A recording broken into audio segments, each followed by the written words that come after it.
The problem statement is visible here, the numerical. Yes, sir. Okay.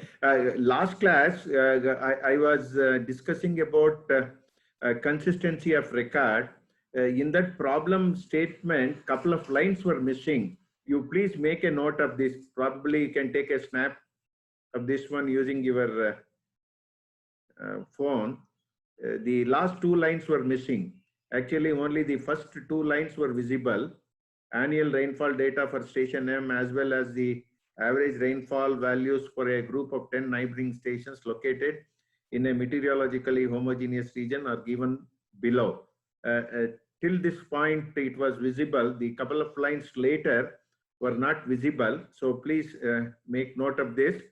Check the consistency of the annual rainfall data of station M and correct the record if there is any discrepancy. Estimate the mean annual precipitation at station M. So this is the complete problem statement which you have to look at. Just briefly looking into what we did was, say the whole number of years of record was given from 1950. So the year 1950 to 1979, the record was given. The record consisted of annual rainfall at station M, which is in question, for which we had to check the consistency of record. And then surrounding 10 rain gauge station average rainfall, annual average rainfall was also given. So what we did was the problem solution procedure. First of all, we arranged all the years in descending order. That is, the latest year came first. Actually, in the problem statement, we started with 1950. While solving the example, we had to start with the year 1979. So first we arranged that, and accordingly, the values of station M and group of station average value of rainfall were also tabulated appropriately. Then cumulative values of both the columns were taken. The cumulative values of the annual rainfall for station M and the cumulative values of annual rainfall, average annual rainfall for the surrounding 10 rain gauge stations were taken. And then this was plotted with group of stations on x-axis, cumulative value of group of stations on x-axis, and cumulative value of station in question, that is station M, on y-axis was plotted. The plot looked something like this. So you can see the plot here. So the plot looks something like this. And if you look into the plot, there were two straight lines, one for the initial part and the next for the later part. And this was the year 1969 was the year when the slope of the straight line has changed. That is, the first straight line ends in 1969. The next straight line starts from 1969. So wherever there is change of slope, we understand that the consistency is not there for the previous years beyond 1969. That is 68 till 1950. There is no consistency, and all records of these many years have to be adjusted for the current regime. That when I say the current regime for the period 69 to 79, for this period it has to be adjusted. So that is the indication what we get out of this particular graph. And once you have this, what you have to next do is you have to measure the slope of the initial first part of the straight line, that is for the current regime, and also you have to measure the slope of the line for the previous part, that is for which we need to set the records correct. So this is what we did later. So based on that, so the slope values what we obtained, of course, two separate sketches have been shown here for the initial part of the straight line and for the next part of the straight line. For the latest regime, for the current regime, the slope is 1.0295. So equation of a straight line, y is equal to mx plus c. So initial part slope line is 1.0295. The later part slope is 0.8779. So this we determine. In the examination, what you have to do is that you may not get exactly these values because these are obtained analytically in Excel. Whereas in the graph sheet, when you determine this using the graph what you have plotted, it may be approximate and slight variation may come. You need not worry much about that.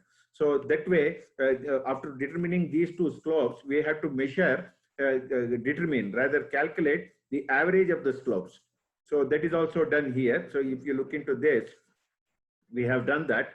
The initial slope value is here, right? And then the average, sorry, the ratio of the slopes, 1.0295 divided by 0.8779 comes to 1.172685. So this was determined.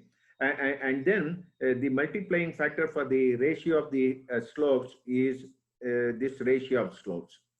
Now, what we have to do is that we have to apply correction for the earlier part of the data. And here, if you look into this, I have clearly indicated for the period 79 to 1970 here, if you look into 79, 78, 77, 76, 75, 74, 73, 72, 71, 70, 69. So just prior to this, there is no need to apply any correction. The values of station M, see these values will remain the same. So they will remain the same. Whereas the later part of the values of the station starting from 375 has to be multiplied with the ratio of this slope. That is, the ratio of the slope is nothing but 1.172685. We multiplied, and that value is also tabulated here. And then you add the current values with the corrected values, and then the total has to be obtained. The total is here, and based on which you obtain the average. So once you have the average, see here, this is the value what you would obtain. So 635.62. In the last class, while discussing this, I showed using Excel that without applying correction, there will be 10% deviation from this average value. Such a deviation is not acceptable for all our analysis and further design of hydraulic structures or hydrological analysis, and hence this correction needs to be applied. So this is what we discussed for consistency of record. There cannot be any difference in a numerical other than this. The same thing is valid for any kind of numerical. So if you have any problem with reference to this, if you have already plotted the graph sheet, facing any problem in getting the values of the slope, please let me know. Is there any problem with this one?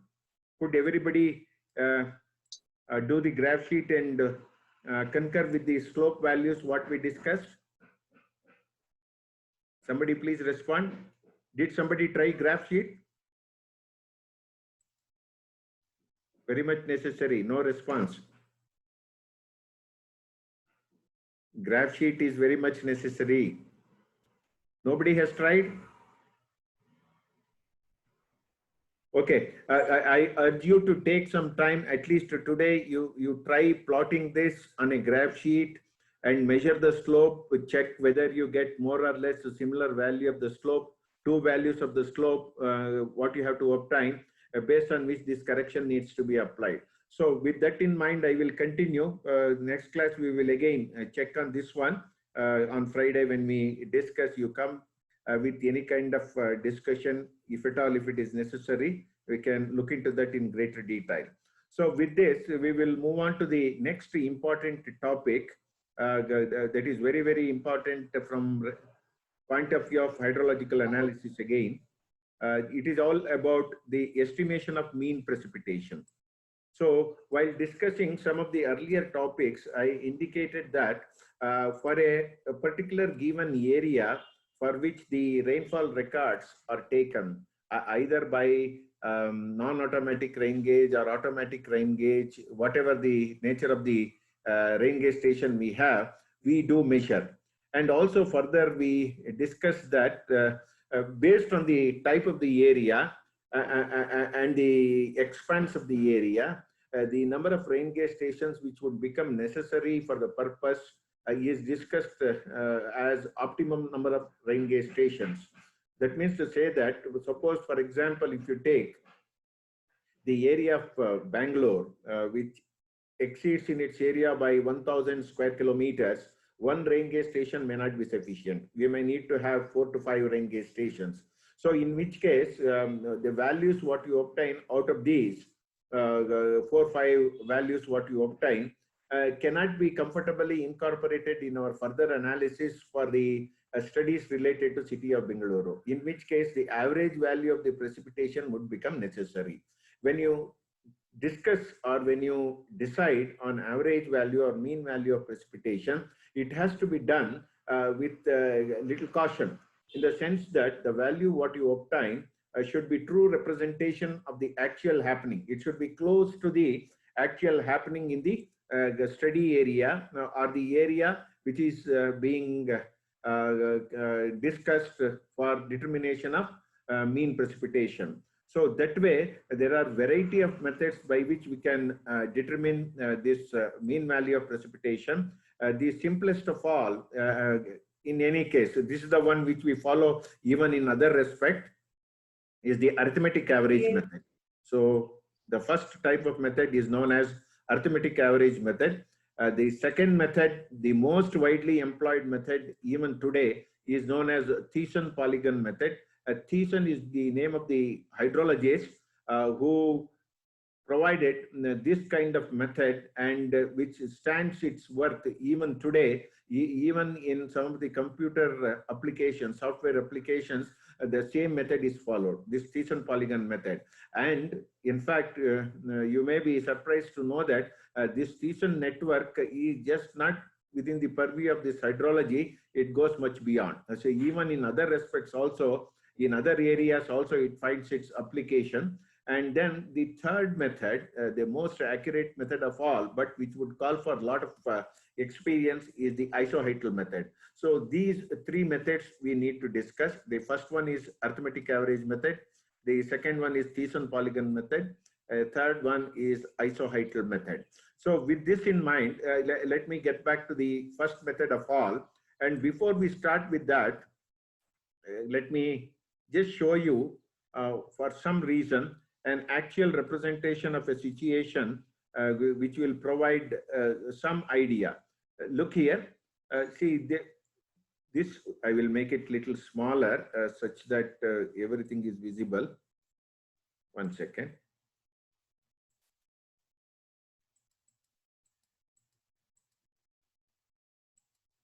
Okay.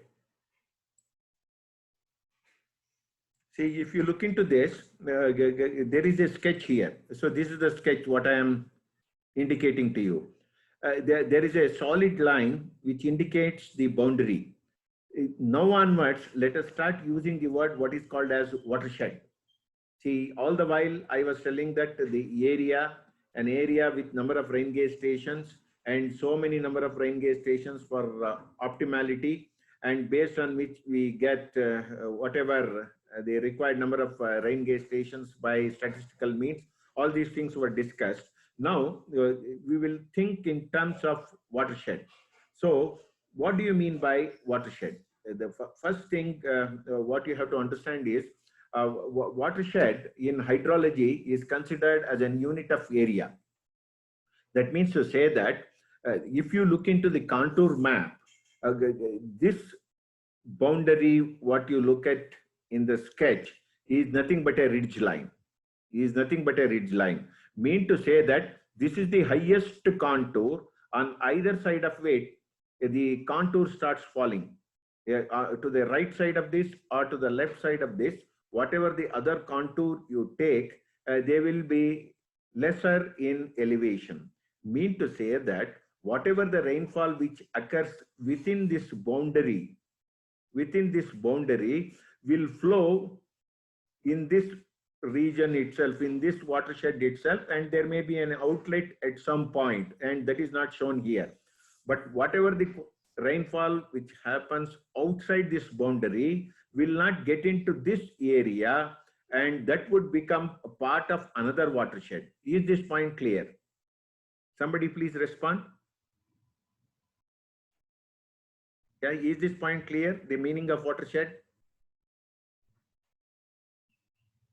The meaning of watershed is that here, this boundary, what we are indicating is nothing but a ridge line with a highest contour. Contours are nothing but locus of points of equal elevation. Is this point clear to everyone? No response. Yes, sir. Yes, sir. Clear? Okay. Now, Based on this, let us look at some of the other things which are indicated in this sketch.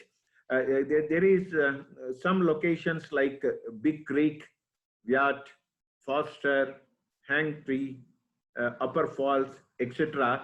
within the boundary.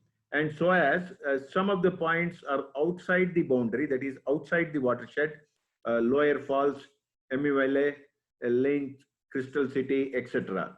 So some of them are outside the watershed, some of them are inside the watershed. Now, when we are talking in terms of average value of precipitation, let us understand one thing. In strict sense, even if we say that the rain gauge stations within the watershed only matters for the determination of the mean precipitation, there are situations wherein a few rain gauge stations may be in the buffer zone of this watershed. And when we say buffer zone of this watershed, in this given diagram, the buffer zone of the watershed just beyond the solid line indicates a few more rain gauges here.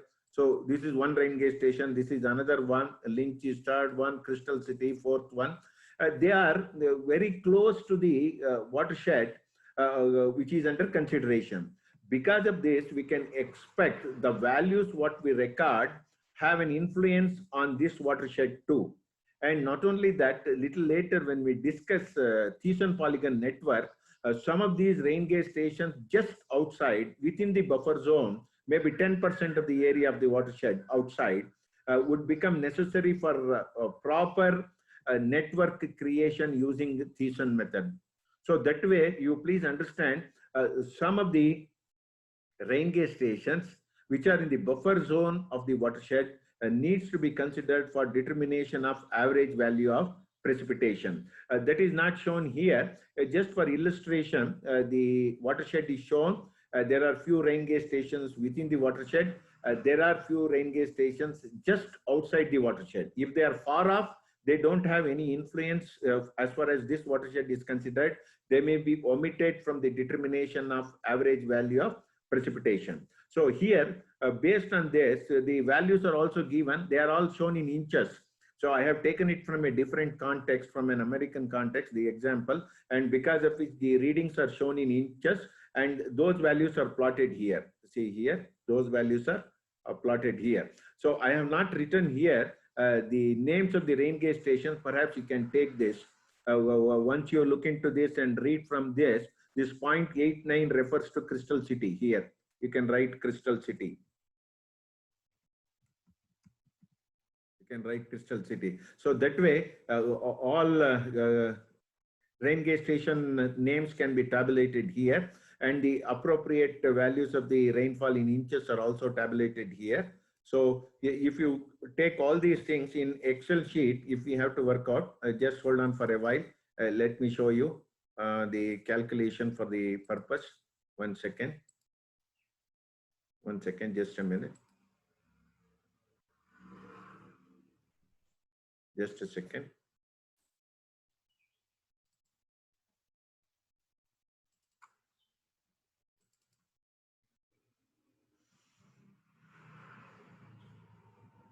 Yeah. The Excel sheet visible? The Excel sheet is visible to everyone?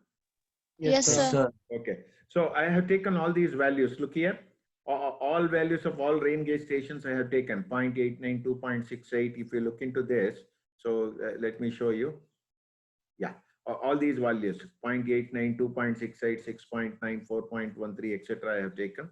So the same thing is written here. What you have to do is, for arithmetic method, is first take the sum of all this. You take the sum of all this.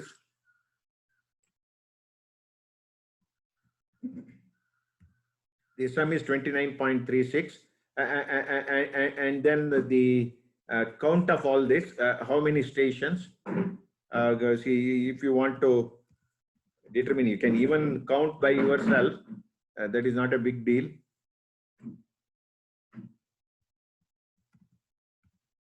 Count is 9. You can even count the number of rain gauge station. 1, 2, 3, 4, 5, 6, 7, 8, 9. Therefore, the average value or mean precipitation, average value of precipitation or mean precipitation is nothing but 29.36 divided by 9, 3.26222 inches. This comes in inches. Suppose if you wish to calculate in centimeters, you can convert this also. For example, if you want to convert that, I will show you 0 star 2.54.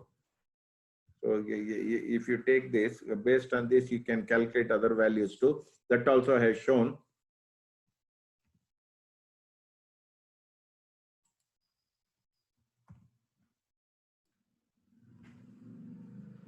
See, in terms of inches, it is 3.26. In terms of centimeters, it is 8.28. If you wish to have it in millimeters, you can again multiply by 10 and obtain the mean value of precipitation. Is this point clear to everyone? Is it clear? Yes, sir. Okay. Yes, okay. sir. Okay. Okay. Then we will move on to the next method, a very important method and even popular today, including in application softwares, which is known as Thiessen method. Just a second.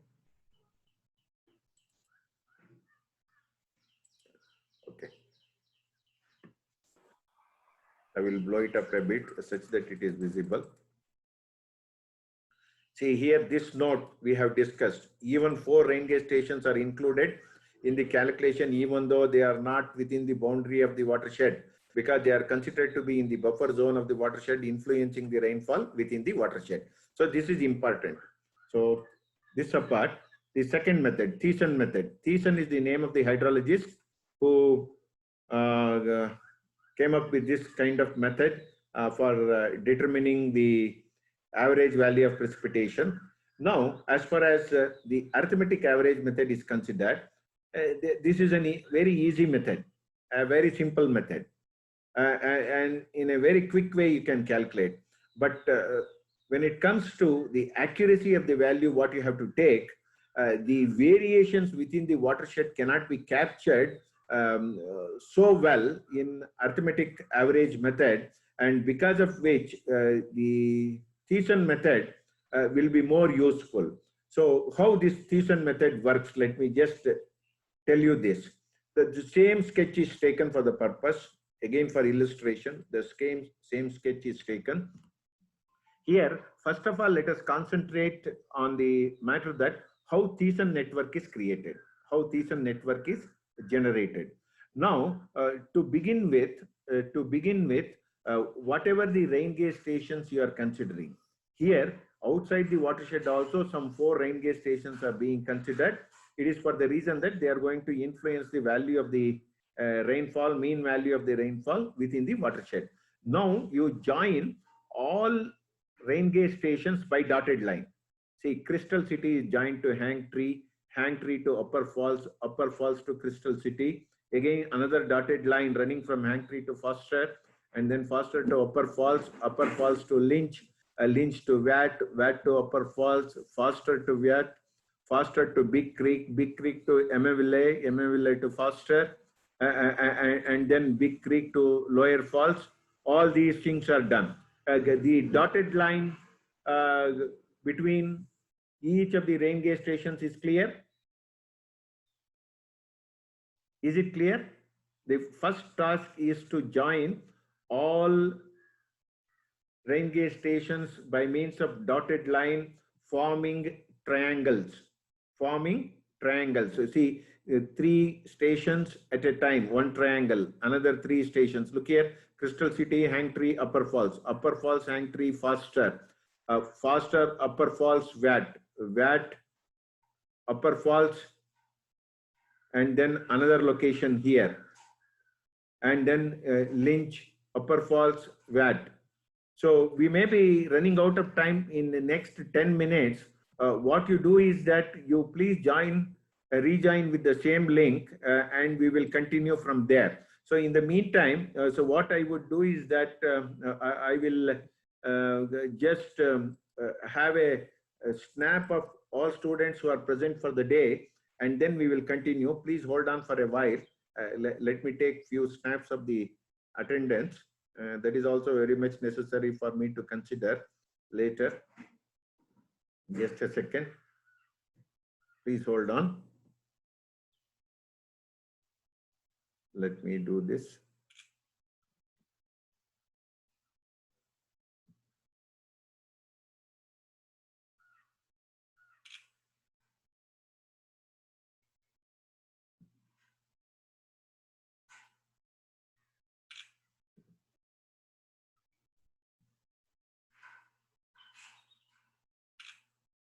One second. I'm not through yet.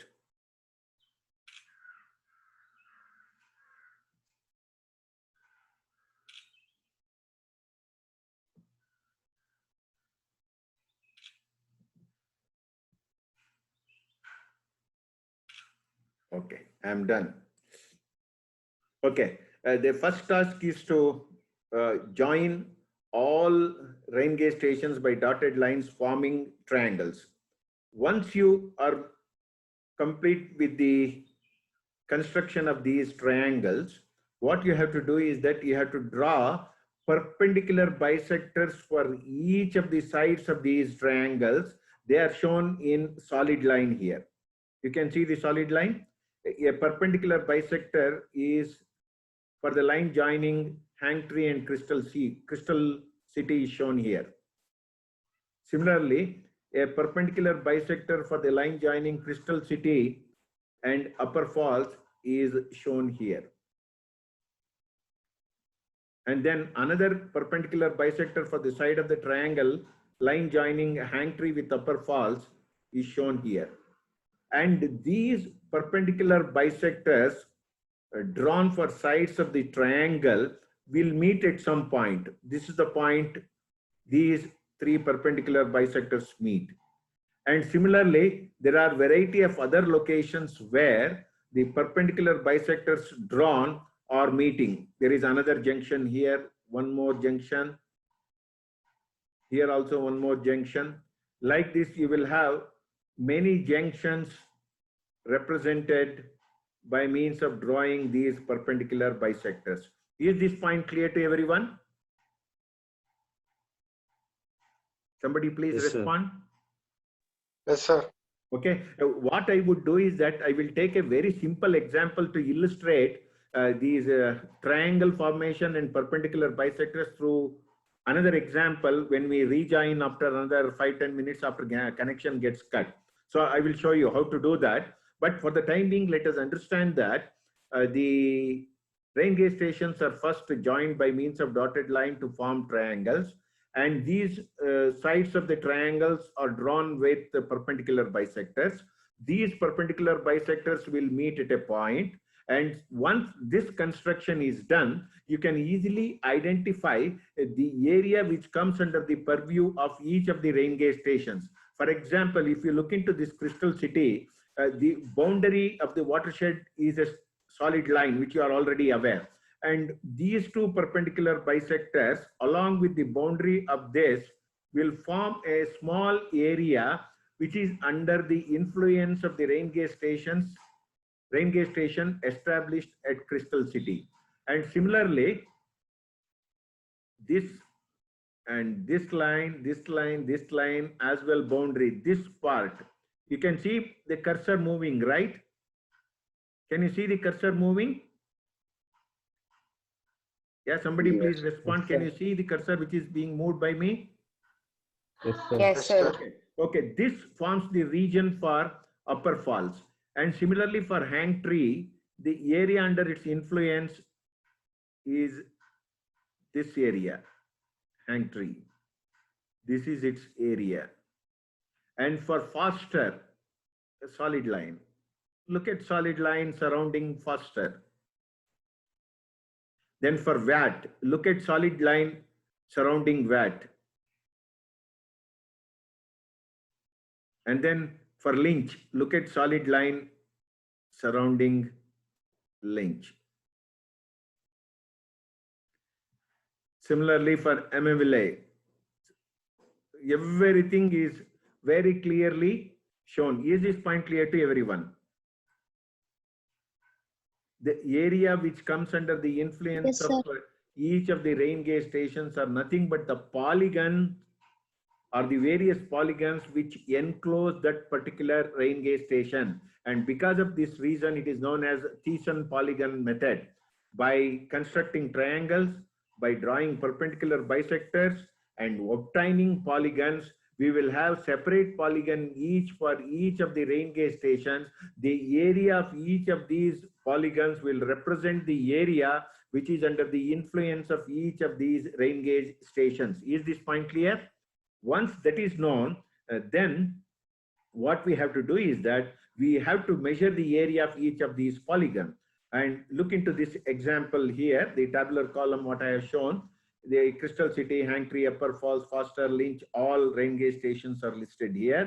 The values of the rainfall are also shown here.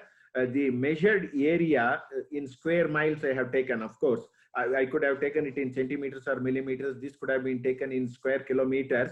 Just to make sure that you have an idea of both the units, I have done it both by inches as well as in centimeters. So you should have that conversion in mind whenever there is a situation provided to you. Accordingly, you can work out. So here, 0.89, the area which is under Crystal City, a small area of square miles, 0.21, has to be measured. And next question is how to measure this area in a practical situation. In examination, probably as a part of the problem statement, you may have the value of the area under that polygon. But in some cases, it may not be available. You may have to measure on your own.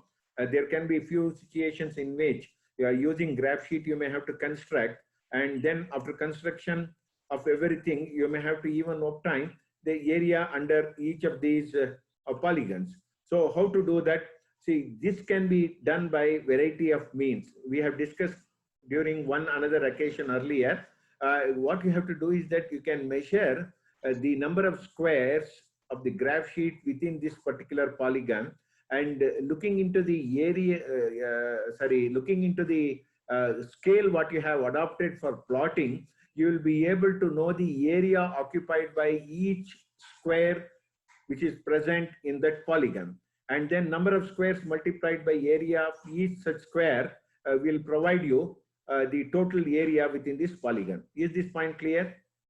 First of all, count the number of squares within the polygon, and each square would represent certain area which depends on the scale what you have employed while plotting it on a graph sheet, and then multiply.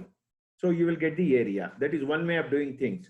Professionally, there can be situations where we can even use a planimeter for the purpose. Planimeter for the purpose.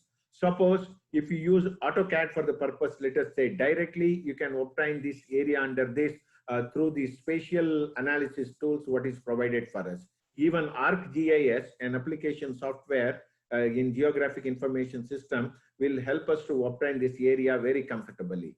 There are many ways by which we can obtain this area. In the examination, either it will be directly provided to you